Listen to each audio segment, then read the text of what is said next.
This is VSiN PrimeTime. Live from the Circus Sportsbook in downtown Las Vegas on VSiN, the sports betting network. What did you make of the news story that was out, Matt Youmans? We have our first ever holdout in college football. Nico Iamaleava, after a dominant season in which he won the Heisman and led Tennessee to the college football play. Oh, he's holding out. Holding out for more money. I'm not sure he's worth it either. We don't know. We still don't know how good Nico is. And, in fact, I was going to call up a Chris Felica tweet from today. I thought the Bear broke it down pretty well, talking about Nico. He's holding out for what's he want, $4 million, or what's he asking for here? Do we know? Let me double-check and see exactly I'll tell you in the meantime. Chris Felica tweeted this today after the news report that Nico Iamaleava from Tennessee is in conversations about a new contract. They just hate to hear this sort of stuff anyway. Sources told ESPN that Iamaleava representatives wanted to renegotiate his deal in the $4 million range. Okay, so the Bear says last year he threw 19 touchdown passes. 11 of the 19 came against Chattanooga, UTEP, and Vanderbilt. He had 9 TD passes in SEC play, and 4 of those were against Vandy. He has not proven himself against elite competition. But, hey, if he can get $4 million, good for him. Because if Tennessee's that desperate to keep him as a quarterback, then the market says that's what he's worth. Yeah. I don't like it, but I don't think most people like it. But that's where we are right now in college sports. Yeah, pretty fascinating story, so we cannot wait to see it. This is from Chris Felica. You see what Youmans is talking about here in terms of the 19 touchdowns, 11 versus Chattanooga, UTEP, Vandy, 4 of the 9 in SEC play against Vandy. Vandy was a good team. Vandy was a bowl team. Right. That's worth something. Chattanooga, UTEP. Is it worth a $1.6 million pay raise? I don't know. I would say no, but if there's another team out there that's going to give him that type of money, then Tennessee's going to do what it has to do to pay him and keep him. Yep. All right. By the way, just a quick question for you. I saw the Bear tweet today about, this is pretty funny. He said, I don't get this annual Georgia-April field trip to a park where people brag about walking around eating grilled cheese sandwiches and deviled eggs and pimento cheese sandwiches and egg salad sandwiches. You just had one of the original Masters sandwiches, right? Flown in from Augusta. These are being sold out at Stadium Swim. And you had what? You had the egg salad sandwich? I prefer egg salad. What's your report? Do you like it? Oh, it's tremendous. In fact, I'm going to take another bite.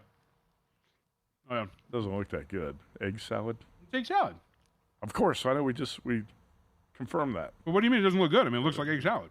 That's why it doesn't look good to me. You prefer pimento cheese? I'd pass on both. I was offered, Super Dave Ross asked me the other day if you had $10 to spend at Beer. Beer. $10 to spend at the concession stand at Augusta, and you got the pimento cheese sandwiches, egg salad. I think the pork barbecue was $3 and something. I said I would buy 3 pork barbecue sandwiches. I didn't know they had pork barbecue sandwiches. Yeah, like if that's in the choice, yes. But I do enjoy egg salad. Not enough like I don't make it.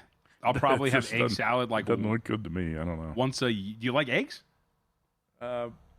Okay, eggs are okay. Yeah, see, I don't love eggs. First of all, I don't know how to make like scrambled eggs or anything like that. So there's no way that's true. I only eat eggs if I go to Denny's. You don't know how to make scrambled eggs? No.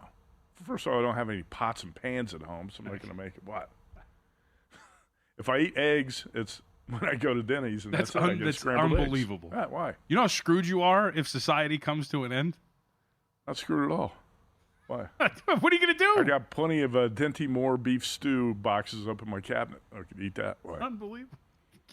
What's the most Who advanced? Makes eggs? What's the most advanced thing you can cook? No guy. How many guys are in the kitchen making scrambled eggs? A lot. Very few. Very few actually do that. This is one thing I'll fight you on. You have very odd manly takes, but this is one of them that is very far out. How many guys we got working back here in the production room today? Right now, 5. How many of you? I think there's a lot of them back there actually. How many of you can make just basic scrambled eggs? Please, Justin, get a poll and get in my ear and tell me how many. 5 guys back there. I'm going to say 4 of the 5 do not make eggs in their kitchen. There's no way. Okay, yeah. We need this poll, please. It shouldn't take that long. I need a poll of all of you, please. respond to us and say how many of you can make scrambled eggs in the kitchen. I think there's more than 5 of you, but that's absolutely insane story. Also at me, JVT, at Matt Youmans 24/7, and at VSiN Live. Can you make scrambled eggs? 5 out of 7 people can make it in the back. They can make scrambled eggs. There's 2 who don't. That's right. Your figures are way off. But I bet they don't do it. But they say they can. But I bet they're not making eggs in the kitchen. Man, I make a great a soft scrambled egg. When's the last time those 5 actually made eggs in the kitchen? Probably a long that time bad ago. boy. It's soft scramble. That's the key. You don't want them hard. A little soft scramble. Sprinkle a little crushed up bacon in there. I've got a George Foreman grill, and I throw Italian sausages and hot dogs on that thing once in a while. Chop up some bell peppers too? Do not. No. No? You got seasonings? I got that Lowry's seasoning. Seasoned salt? Seasoned salt. Yeah. That's insane. What's insane about that? You don't have salt and pepper? You just have seasoned salt? Yeah. Wow. Okay. What's insane I'm gonna about get distracted. that? Huh? I'm going to get distracted. We're going to spend the whole time on this. I just find that insane that a grown man. I can't imagine very many people actually like an egg salad sandwich. I would think that I don't know if a majority of Americans would. That's over 50%. But I would think that a higher percentage. You're in the minority liking the egg salad sandwich. I think it's a plurality. All right, with that, we move on. We do have a couple of games that are going to get started here in the NBA and in Major League Baseball. Wanted to hit on these because, again, it's hard. There's not much at stake for some of these teams. Only 2 games that are set to get started here in this 5:10 Pacific time window. Washington going to go off as about a 14-point underdog, total 236.5 against Chicago. Again, another big point spread, but we do see a little bit of action toward the underdog here. This opened 15. We're down to 14 across the board. This is going to be the theme. Would generally agree with any dog support in this window just because of how big these point spreads are. And again, using the Week 18 method, just because you have to win doesn't mean you're going to or that you're going to cover. I think the market overreacts here. Same thing with Miami and New Orleans. Miami, a 15-point favorite with a total of 214.5. When you look at the standings and what's at stake for these teams, Chicago, as we mentioned earlier, trying to get its way into the top half of the play-in because they, of course, would then get 2 cracks at it. Miami, while it is unlikely that they can get all the way into 8, they can still pass Chicago. What that would mean, they get to host that play-in game against the Chicago Bulls. So Miami still has plenty to play for as well. So that is why they are motivated to win this thing. But again, Miami's been a team that's been all over the place. They've won 7 out of the last 10, but I'm not running to lay that big number. And again, it will be underdog or pass despite the motivations of the Heat. The Magic-Pacers game right now shows you, dude, right? What it's like to bet games on the last weekend of the NBA season. So the Pacers actually, I'm kicking myself money here. Came against the Pacers. Yep. And they closed 3.5-point favorites. Right now they are down. Pacers are down 70-48 to the Magic. And what did I say? Late in the second quarter. We talked about this in the first quarter. They were at the beginning of the second. They were down 36-31. Market still had them as a 1.5-point favorite. And you're like, I don't know, man. Like they don't have anybody playing. Why would the market be this like strong? Because sometimes when you see these in-game numbers and these algorithms, whatever you call them, when you're such a highly rated team, despite a deficit, you will still be favored, obviously, right? Because, again, probability is that at the course of this game, you're going to come up, you're going to win that, you're going to win the game. Scottie Scheffler, of course, such a high-rated golfer that he's still inside of the top 3 of odds because he's so freaking good, despite the fact that he trails heading into Saturday. Same concept here, except for the Magic of the Pacers, it was all backups. So why would the market be so stubborn that they know they're still going to be favored? Sure enough, they're getting smoked, 70-48. So kicking myself that I did not jump in on that one, despite the fact that we pointed it out. And the Hawks-Sixers. Halftime. Again, yep. Sixers up 6. They closed 11.5-point underdogs tonight. Yep, we talked about that too. That is way too big of a number considering where they're at. And, 3.5 right now with a total of 243.5. Dude, is this game going to get delayed or postponed or something? I mean, it is raining hard out there in New York. It is pouring. Marcus Stroman certainly is hoping that game gets gets rained out tonight. Yeah. How about the Charlotte Hornets hanging in there? Nice job. You took 20.5. Actually, it looked like there was a little Celtics money showing up in the market today, and it's a tie game at the end of the first quarter, right? Is it? I got to the second quarter, actually. 31-28 Hornets. 31-28, yep. Early second quarter. Early second quarter there. And some other spots that we talked about, some money coming in on the Dogs, both for the Heat and the Pelicans coming up in just a couple of minutes. In Major League Baseball, in the 5 o'clock window. We did hit on one game that was set to get started. That's Angels and Astros. We should also note that Twins and Tigers are going to go at it here momentarily as well. That number with Olsen taking on Festa, we saw the market move ever so slightly in favor of the Minnesota Twins here. Some spots opened up $1.15. There's still those prices out there, but we're also upwards of $1.21 here at Circa with a total of 7.5. That one is the only one outside of the Angels-Astros game that is set to get started here in this window. Let's see. Anything in the... Oh, no, excuse me. I did get my numbers wrong here, too, because Philly, St. Louis, also set to get started in the next couple of minutes. Philly with Nola on the hill, about $1.10, $1.08 favorite, depending on where you look. Total's getting bet down as we speak to 7.5. Palante getting the start for St. Louis, who are about, we'll call it, even money dogs at home against the Phillies. CircaLasVegas.com.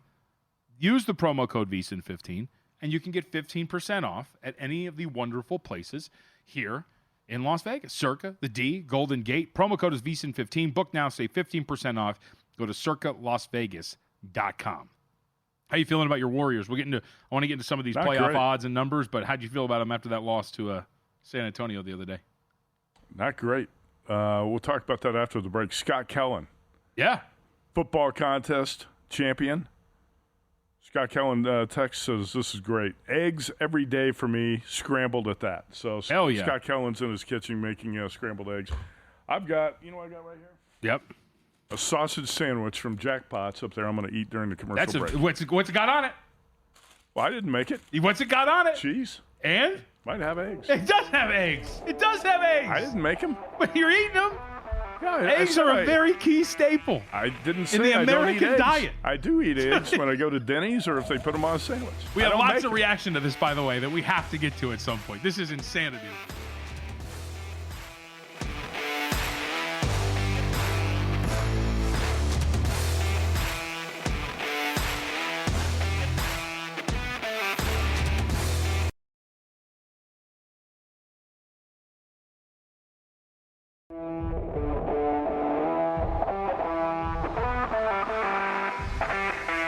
This is VSiN PrimeTime on VSiN, the sports betting network. Underway for my baseball bet. Top of the first inning. Ronel Blanco, 11 pitches in. Scoreless. I'm screwed against the Angels. Got the Angels on the money line and over 4.5 runs at a plus 120 price. Mike Trout at the plate. Let's keep this going. Not hitting it too well, but he's already got 5 homers, so that's the good part about it. Average-wise, has not been that great of a start to the season. At me, JVT. At Matt Youmans, 24/7. You can get in touch with the show. We'll take anything. We polled the people. We do have some responses here. Dave Ross. I'll get to Dave Ross here momentarily, but Matt Youmans alleged that men don't eat eggs. I men don't. I said you don't make eggs. Men don't make eggs in the kitchen. Paul Nelson checks in. Says, I've made eggs for breakfast for 50 years. Okay? Okay. Great. I mean, see? Are you okay? I don't know what Spackler here is saying, but he says, scrambled eggs, really? I won't ask about boiling water then. I assume he's talking about you. Do you know how to boil water? Why would I boil water? I'm not cooking. But you know how to, right? Of course. If I had to do it, I could do it. Okay, all right. If I had to do it, I'd do it. Mark Hoppel says, vote here for making scrambled eggs. 2 eggs, a little bit of milk, salt, and pepper. Microwave for 2 minutes. Very good. Do you know why you put milk in the eggs? Yeah, my refrigerator's not going to be stocked with all these ingredients, okay? Well, you put milk in the eggs before you scramble. It makes them fluffier. Okay. I think it gives them a little bit more fluff. I don't think I have a big carton of milk in the refrigerator. Sorry. Milk does not come in cartons anymore. Justin Gilo checks in, says egg salad sandwiches are awesome, especially on toast. Thank you, Justin. Appreciate that. And then I think you'll be in on this one. Spackler checks in again and says egg yolks, perfect protein right next to Jack Daniels. Okay, that works. Okay. Have you ever seen the way whiskey kills bacteria? Have you seen that? I saw like little microscope thing. Is that real? That is real. Okay. Because during the pandemic 2020, people were getting sick all you over never the got place. sick. I was drinking whiskey every day, never got sick. I was drinking. I think we were all drinking a lot, but yeah, I was drinking a lot too. It was great. Never got sick. Every once in a while. Anyway, we have one more last one to check in here. I have to eat eggs every day. Chris, I do like eggs. I'm not saying I don't dislike eggs. This is a great tweet. dislike eggs. If I go to Denny's, a lot of times I will get eggs. Chris Spittin' Mad Macero checks in. This guy's got his kitchen. He cooks all the time. Says Matt Youmans can't make eggs and claims most men can't or don't. This is possibly the most insane statement I've ever heard on VSiN. Let's have a poll. Who can make eggs all by themselves? And then he put up the poll. I've retweeted this. 100% so far of the 5 votes say yes. Well, the people who vote are going to be riled up about it. I mean, Chris makes somebody a nice housewife. So it's a pretty insane busy statement. body in the kitchen? What? It's a pretty insane statement that you're alleging that most men don't make eggs. They don't. I'd say more than 50% don't. I think that's a very high number. I'll take that. A majority of men make eggs on a regular basis. I also looked this up because I'm a data guy. Per capita, who's going to the grocery to buy cartons of eggs? Come on. Per capita in 2024, 284.4 eggs per capita in the year of 2024. A lot of women who go to the grocery, buy eggs, and make eggs in the kitchen. Yeah. I don't do it. I don't think most guys do that. Huh? Good. A lot of these broads go to the grocery store making eggs. This is so funny to me. All right, we'll move on. But I think keep them coming in. Do you make eggs, and are you a man? We need the answer to those 2 questions. If you're a woman, we don't want to hear from you about the eggs, okay? Got VSiN Live. All right, we're watching everything go down. I wanted to hit some playoff stuff in the association because we are getting now down to the last few days, and a lot can happen here in the last few days. And so can we go to the odds to make the NBA playoffs, specifically with these teams that are all competing with each other? Because if you think you got to read here, this is a pretty interesting market. This is via DraftKings. So the Timberwolves and Nuggets, all massive favorites to make the playoffs right now. Minus 10,000. Lay 10,000, you got 10,000 laying around, you bet the yes, you can get $100. Cool, clean, right in your pocket. If you want to go and lay that with the Timberwolves. Keep in mind, and the Nuggets. Keep in mind that both teams can still finish in the play-in. So then you'd have to win a single elimination game to get out of there. Right. Not the greatest thing in the world. You have a great ticket in terms of value. You laid, $1.15 with the Warriors to make the playoffs? That's right, minus 115. You're now at minus 6,000. Well, I had better chance before they lost to the Spurs 2 nights ago. Would you take a little piece of no at 14-1? I'm just going to play this one out. Okay. I think they're going to be okay. They might have to travel the hard road to make the playoffs. They kind of blew it with that game against the Spurs the other night. So basically the Warriors got to win their next 2, right? They got to win at Portland tonight, and they got to beat the Clippers on Sunday. Yes. And that Clippers game is in San Francisco. It is. It is at home. It's a big one on Sunday. That's one of the biggest games on Sunday's card, right? Yep. That is a clear them out special. Get out of the living room. I need the TV. We're watching this thing. 12:30 on ESPN on Sunday. So the Warriors' remaining schedule, you just mentioned it. It is that. Clippers' remaining schedule tonight at the Sacramento Kings, and then that Sunday game against the Golden State Warriors. They are one of the many sizable favorites later this evening, except on the road they're about 6.5-point favorites because they are playing an opponent that still has something to play for. Kings are trying to stave off the Mavericks and not have to go on the road to play their play-in game. Suns were officially eliminated the other night, so we know who the bottom 2 teams are. It's just what order they will eventually be in. By the way, I think we either have a double off the wall or a home run. Either way, Yankees making a little bit of noise here. Bottom of the 2nd inning, runner on second for now, down 5-0. So keep that in mind with these. The Nuggets' remaining schedule. Home versus the Grizzlies, and then to end the season, they're at the Houston Rockets, who have absolutely nothing to play for. Now, here's the thing. If you're Houston, if you can push the Nuggets into the play-in on that Sunday, would you put a little bit of gamesmanship and try to shove them down? Would you want to, and that's the other thing is, would you want to face them? Because Houston has a choice, potentially on how things play out, where you would play host to the Denver Nuggets and almost have their fate in your hands.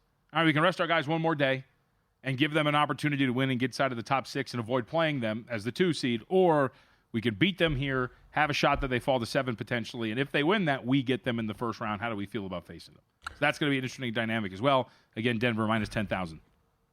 Okay, what's interesting, so tonight the Rockets are going to sit a bunch of guys. We talked about that. They're sitting like 5 key players tonight? Yes.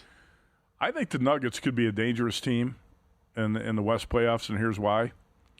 Got some new information from somebody who is close to the team and says that the team's basically galvanized and rejuvenated by the firing of Michael Malone, that the players wanted him out, and that he thinks that's going to make them a dangerous team now in the playoffs because their players are happy that he's gone. And sometimes that coaching change should work wonders for a team like that. Do you have much faith in the Nuggets going into the playoffs? I do on offense. I don't on defense. I know the way they played, the evidence would suggest no, but I think the coaching change might turn out to be a great thing for Denver. Yes. Well, and here's the thing. Adelman is their offensive coordinator by all accounts, so the offense should be good. And this is the thing that Denver still has going for them, as we have discussed. Every single matchup, they have the best player on the floor. There's no question, because Nikola Jokic is the best player in basketball, so that is an advantage that no one can boast whenever they play Denver. They will have the singular best player on the floor, and that makes a massive difference when you're only playing 5 guys at one time. So I'm not going to ever throw out Denver just because of the presence of Nikola Jokic. But we've seen these teams, all of these teams, take some pretty rough losses down the stretch with everything at stake. Yeah. And with Denver being as inconsistent as they have been, I don't know if I would full throw to go behind what's going on with them, but I do know I'm just saying watch out for them. Sure, of course. Don't dismiss Denver, because I think the Nuggets could be dangerous. Should also note that tonight Jamal Murray will play for Denver, so that's right. a very big thing. He's missed the last 6 games. He'll be back on the floor. Before Malone was fired, he had some very non-committal, we'll see about Jamal in terms of his availability at the start of the postseason. So it's very big that he's going to come back here and be available for them tonight. And who knows how many minutes he's going to play. But that's the other part about how important this is for Denver, because it's not only avoiding the play-in, it's getting a week off. You play in the play-in, you're starting, I think it's on Tuesday, and you're playing. Sure. If you're in the playoffs, you don't start until Saturday. So it gives Jamal Murray a lot of time to rest and get recuperated and get ready to go by the time it gets to the weekend and when the series begin. By the way, did you see this report about what was going on with Michael Malone? Some of the stuff that's coming out.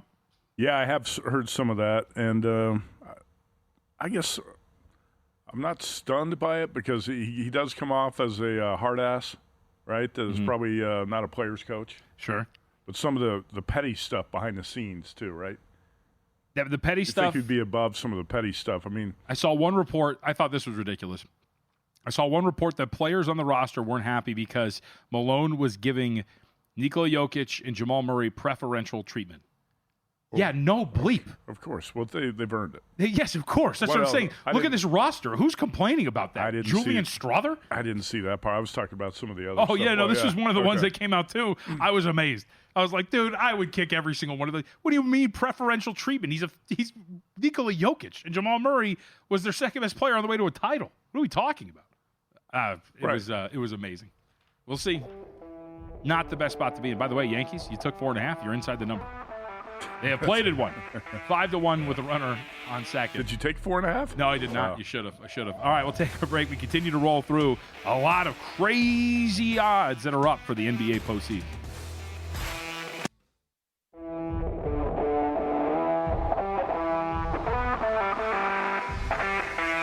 This is VSiN PrimeTime on VSiN, the sports betting network. We will get to more of your responses about Egggate coming up in a little bit. Matt Youmans' allegation that most men cannot or do not make eggs. I will say that Chris Macero's poll, unlike the eggs that maybe would make it into your house, you're getting cooked here. So far, Chris Spittin' Mad Macero has 191 votes on the poll. Do you make eggs to the men?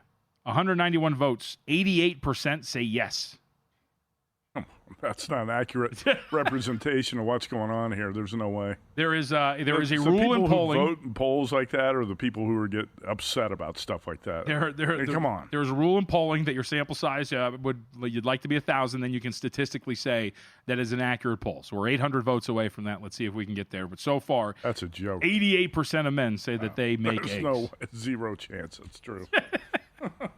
I'm surprised that you were this strong on this stance. I cannot wait to get to some of the tweets that are out there as well. So the first 2 rounds of Augusta in the books. By the way, if you're wondering what the impetus was, it was Augusta, actually. The egg salad sandwiches, I consumed a very nice one, and they're very cheap out there at the Masters. Some of the notable names, or in general, some of the surprising performances for you that did not make the cut. All right, Russell Henley was very hot with handicappers. Several cappers this week. Does not make the cut. Henley 79 in the first round, 68 in the second round. And I think that's the lowest score. I think Paul Howard mentioned, somebody said the lowest score ever recorded by a player that missed the cut at Augusta. Wow. 68 today. Russell Henley does not make it. DJ does not make it. I don't think that's a big surprise, though. Bernhard Longer did not make it. The captain, Keegan Bradley, cut. Let's see.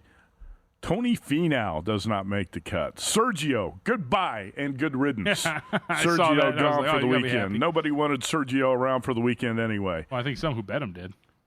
Fred Couples, after that 71 in the first round, comes back with a 77 today. The old man didn't have the stamina to hang in through Friday. It's funny. I was making fun of, we were in this Masters draft thing, and Doug Kazarian is my partner. And for our last pick, he really wanted Bubba Watson. And so I was making fun of him. I was like, just draft Freddie Couples, dude. Trying to say that was a better pick. And Bubba Watson saved our skin because he was the last one of our guys to make the cut. Yeah. That got you inside the cut line? I believe. I got to double check to see. So but we draft 8 players in that league, and 4 have to make the cut for you to stay alive for the weekend. Did Glover end up making the cut? Well, we'll get through it here. Let's see. Sepp Straka.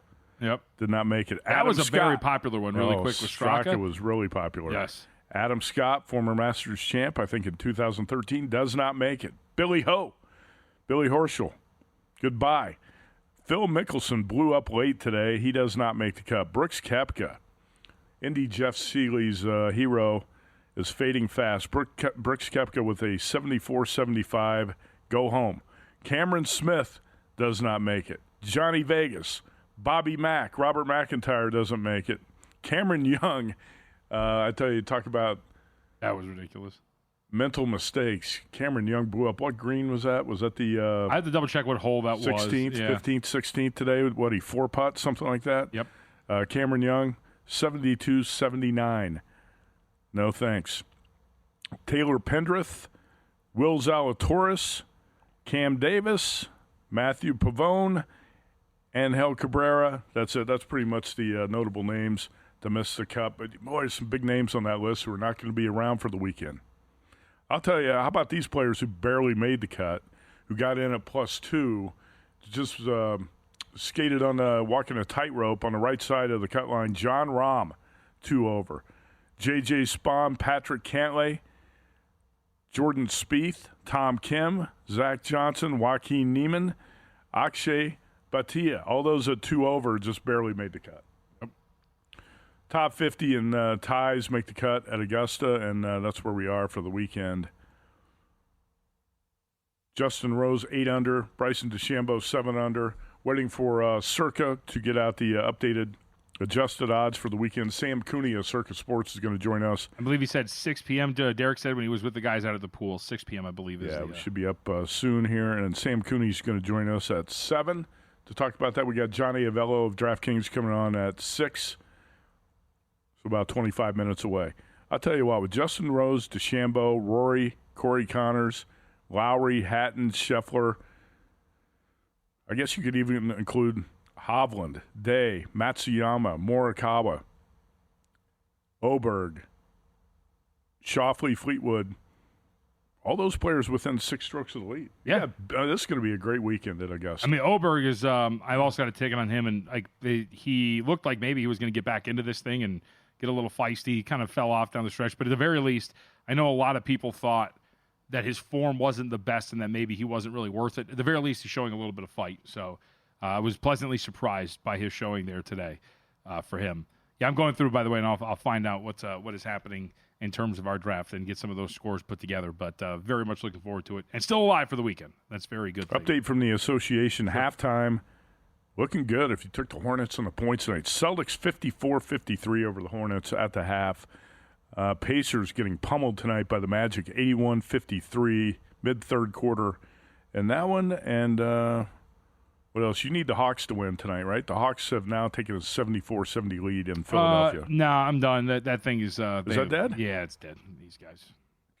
It's all over with the Hawks. It was a good run, but the Orlando Magic did clinch the division. So I am cooked there. Hawks will be in the play-in. Now I don't really care about their fate. I do have a +215 ticket on them to make the playoffs, but because they lost me out on 6-1, they can. Southeast Division race. A lot of fun while it lasted.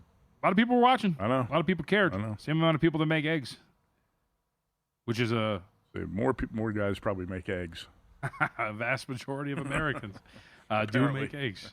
apparently. Yes. Almost Okay. 9 out of 10. Yes, which, that's very true. Is not true. All right. Let me ask you last golf question before we move on from this topic. I mentioned and asked, you're going to do over the course of the show and maybe a little bit later tonight, find the guys that you want to bet or maybe add. What do you look for for the first 2 rounds? Is there something statistical you look for? Is it positioning? What do you look for that you want then? Okay, he's got this, so I'm going to add him to my portfolio at adjusted odds heading into Saturday. Well, you're going to look at the putting stats. Who's been unrealistically hot with the putter? Because that's going to change. Justin Rose has been a little bit too hot with the putter. You know, even though I've got him at 125 to 1, I don't expect him to hang on for the weekend. I'm hoping, but not expecting it. Who don't you have covered up here that could ruin your weekend, win this tournament, and that'd be the worst-case scenario for you? Mitch Moss asked me that out at the pool today, and I said, I think the worst-case scenario would probably be Tyrrell Hatton. I got nothing on Hatton. I also have nothing on Rory. Now, I know a lot of bettors do have Rory, but I don't. I'm thinking about, should I bet something on Rory tonight at plus 330? To be honest, if you take away 2 holes from Thursday afternoon, and you can't do this, but if you did, nobody's played better than Rory out there the last 2 days. Can he keep that going over the weekend? Maybe he's worth playing at 330. That's, a little less than half of what you could have got him at when this tournament started, plus 650, 7 to 1. Because I've got DeChambeau at 8 to 1, Scheffler at plus 450 and 5 to 1, the Rose bet, Shane Lowry 42 to 1, Morikawa 17 to 1. So I don't really need to add much, but who could ruin the weekend for you? Tyrrell Hatton could ruin it, even though I think he blew up a little bit at the end today. I'm not as concerned about Hatton winning. I think Rory's the guy I'm probably most concerned about going into the weekend. And this, 24 hours ago, we're sitting here saying, right off Rory, he's done, and he was 7 strokes back. And now all of a sudden he's right there with a great shot to win. I know exactly who can ruin the weekend for me. Exactly. It is Bryson DeChambeau. That's why I bet him last night at 8 to 1. I almost bet him pre-tournament, right around 16 or 17 to 1. I didn't do it, so last night I said I've got to play him because he left some strokes out there on Thursday. Sure. I watched pretty much all the coverage. He was a little bit sloppy around the greens. He could have played better. And today he actually showed up and played better. And that's like, for me, because I'm in the position you are where I do have something on Justin Rose, but I don't have anything else really on any of the guys at all outside of like my next shot that I have a chance with is Oberg and Matsuyama, who are both at 3 under. So I feel like as we head into Saturday, I'm going to want to add a little bit of something on a DeChambeau or a Rory before Saturday's rounds start, because I feel like those are obviously, and the numbers would tell you, those are 2 pretty big threats. I am interested. We kind of made note of this as we watched this round end today. Scotty Scheffler is still Scotty Scheffler. He doesn't look like Scotty Scheffler. He didn't look right. He didn't look right the last 2 days. No. But here's the thing, as we mentioned, he didn't look right, and he's still only 3 strokes back. He does this a lot, too. You got to keep in mind, there's plenty of other tournaments where Scotty has not looked sharp in the first 2 rounds, and then, boom, he wakes up on Saturday afternoon or Sunday, and he wins the tournament. He's always dangerous, so...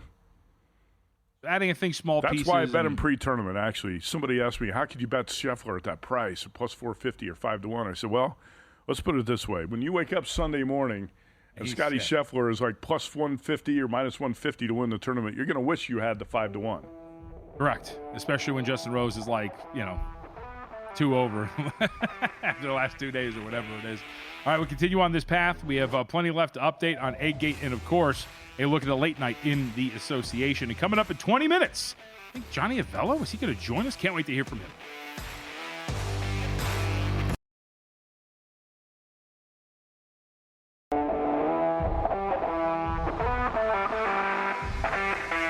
This is VSiN PrimeTime on VSiN, the sports betting network.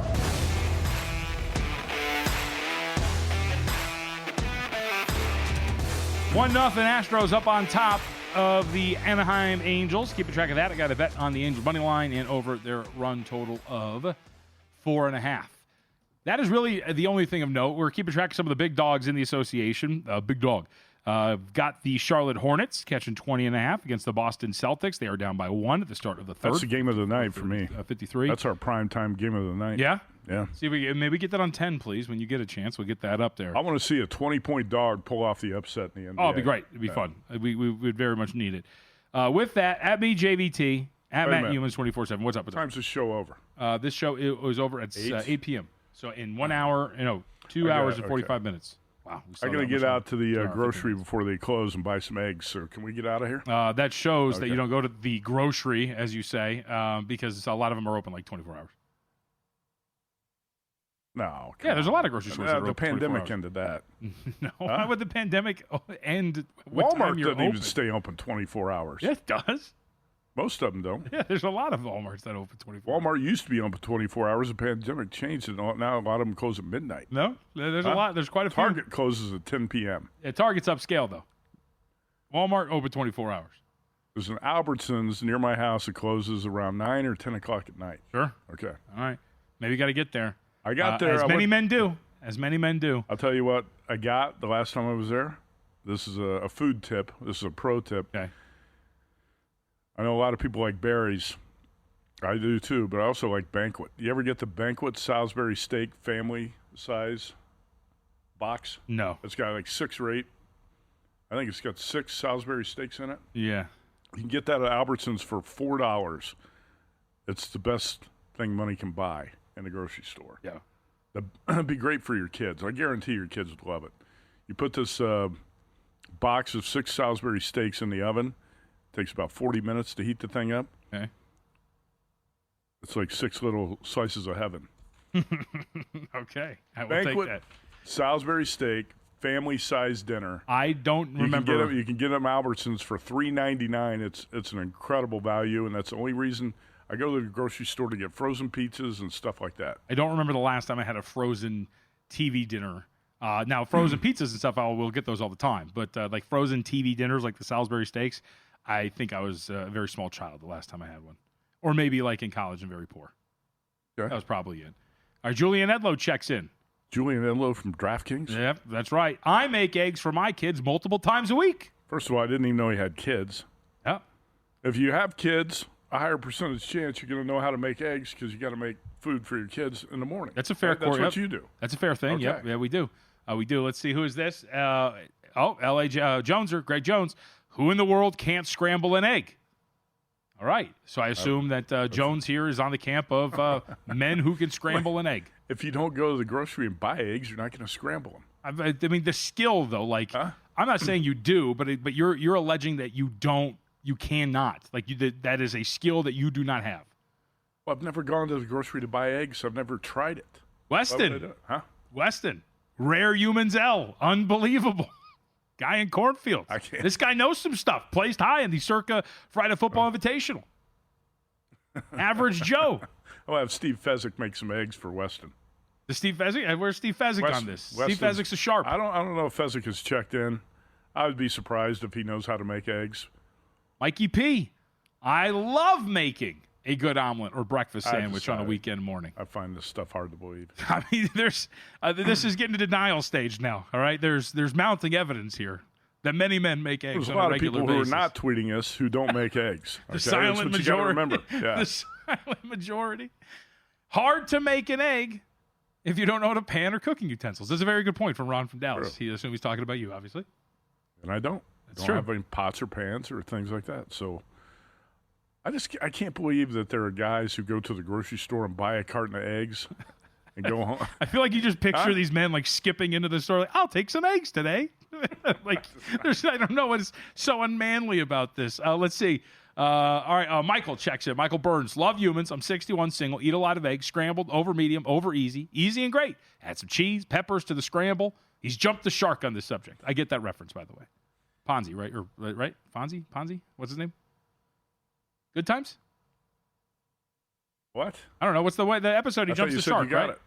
It. That's what it is, right? And again, it's not like I dislike eggs. When I go to Denny's, I will get scrambled eggs. I don't make them. Wow, in my kitchen. this is a heavy accusation here from Tony. Any man that can't make himself eggs and bacon is not a man. Yeah, okay, whatever. Next. A very apt last name from Tony Cook. Yeah, he is.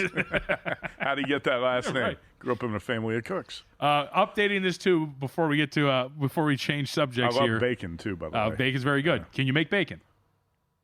I probably could. That's very easy. Eggs are very easy too. If I had a pan, and if I went to the grocery store to buy bacon, I'm sure I could make it. You could turn your stove on, right? Yeah. Gas or electric? It's electric. Okay, all right. The poll from one Chris Spittin' Mad Macero. Do you make eggs? Now up to 327 votes. 88.4% say yes. I think you might be taking the loss on this one. That's all right. That's fine. I'll take it. It's okay. Last one, too, from Ryan Hyatt. This is a good one. Here's Matt Youmans extolling the virtues of frozen Salisbury steak dinners to me, JVT. The weekend is here, and everything is all right. Yes, it is, Ryan. If you ever try that family-size Salisbury steak bacon, Salisbury steak dinner, you're going to love it, and I guarantee it. Okay. We'll have more on this, and the poll's you don't closed. need pots and pans or cartons of eggs to make it either. Folks, at VSiN Live, at me, JVT, Matt Youmans will not retweet the poll in fear that he will lose out on this. But the poll is up. Polls close at 8 p.m. Pacific time. Please vote. Do you know how to make an egg? The poll is up on my Twitter account. You can go check it out. I retweeted it. So we were talking about the NBA postseason and what we're looking at here for a lot of these teams. We also have some of these first-round opponents. These are fun if you want to play the lottery, if you will. But look at the different outcomes. And I just want to throw this up for the Clippers because it gives you an idea of what we're looking at here for the last 2 days of the regular season. Clippers' first-round opponents, and these odds are via DraftKings. Timberwolves plus 275, Rockets plus 275, Lakers plus 320, Nuggets 5-1, Thunder 8-1, Warriors 25-1, Grizzlies 30-1, and to miss the playoffs 25-1. Those are all the different outcomes the Clippers have in front of them. Well, that's what makes this weekend so intriguing in the NBA because you got so many different possible playoff outcomes. Who would you bet on to be the Clippers' opponent? I couldn't tell you because I don't have all of these playoff scenarios committed to memory at this point right now. I would say we have all the playoff scenarios. Don't yes, we do. We can throw these up one more time and we can talk about this right now because I do think that this is something worth reiterating for our audience. So again, all of this has to do with the Western Conference. Denver clinches a playoff spot with a win and a loss by either the Clippers, Warriors, or Minnesota. So again, win and a loss by either the Clippers, Warriors, or Timberwolves. Clippers clinch a playoff spot with a win and a loss by either the Nuggets, Warriors, or Timberwolves. So again, they're all going to be rooting against each other for the most part. The Warriors clinch a playoff spot with a win and losses by Memphis and Minnesota. Memphis locks into the play-in with a loss and a Warriors win. Minnesota is locked into the play-in with a loss and wins by all three, Denver, Clippers, and Golden State. And then the Lakers clinch the Pacific Division, the 3 seed essentially, with a win or a Clippers loss. So that's the other thing that's kind of floating out there. Theoretically, the Lakers could lose out, and then this all becomes complete hell in terms of where everything is going to happen. Sure. Lakers have the easiest path. Win your freaking game against a team that is resting everybody. You are in, you get the division, and then everybody else has to worry about themselves. Exactly. Well, the Warriors are the team I got my eye on, obviously, for the bet going into this weekend. I'm very discouraged that they lost the game to San Antonio the other night, but they can win these final two and be okay. So not giving up hope as far as that goes. Yep. Folks, our friends at First Bet always have some great stuff for you. So if you're betting on sports, why not try the races? First Bet lets you wager on hundreds of horse races every day from top tracks across the U.S. and around the world. You can sign up at firstbet.com. That's the number one, stbet.com. Use promo code VSiN200. Claim a 20% rebate on your first 60 days up to $200. Head to firstbet.com today. Speaking of horses, Kentucky Derby right around the corner. Spittin' Mad Chris Macero recommended a Derby future horse at the Westgate a couple weeks ago, and it lost. And then I said, what do you recommend now? Well, I did like this horse, but not anymore. Now I like a different horse. So there's going to be opinions all over the board for the Kentucky Derby, too. And looking forward to that. Dwayne Colucci, I'm sure, is having his Kentucky Derby seminar at the Rampart Sportsbook on the Friday before the race. And love to go out there. Bob Ike, our friend Bob Ike, will be there again this year. So looking forward to some Derby handicapping coming up. That's right after the NFL draft. Yes, and, this we got a lot to talk about with the NFL draft as well, but we got Johnny Avello up next. I can't wait to talk to Johnny, get his thoughts on what we saw through the first 2 rounds of the Masters, what DraftKings needs, and what we're looking ahead to over at Augusta. All right, I got a guy here who has not made scrambled eggs since 1993. His name's David Denis. There we go, and he's a sharp shooter.